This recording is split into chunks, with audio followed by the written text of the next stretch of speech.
In this video, I'm going to be showing you how to do a single leg heel raise supported with a chair or a wall.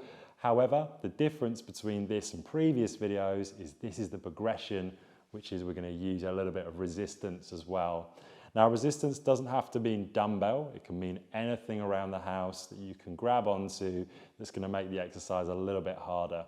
So the first question I get when it comes to any single leg calf raise or heel raise movement is, Travis, what hand should I have the dumbbell in? So if I'm working my left side, should it be in this hand or this hand? Now, there are answers to both of those questions.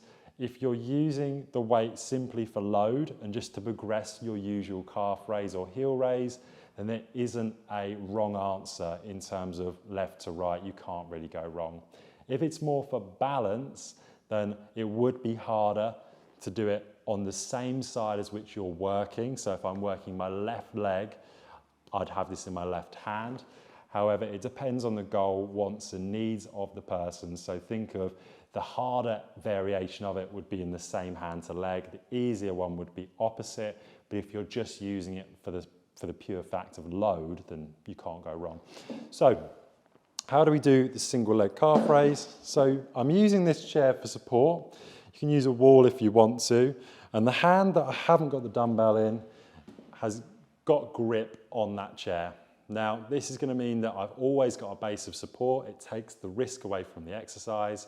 And I'm going to raise up onto my forefoot and toe, squeezing through the gastrocnemius and slowly back down.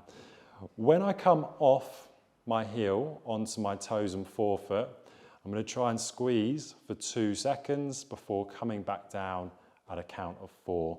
And you would do this for your desired amount of sets and repetitions, and that is how to do a weighted single leg heel raise.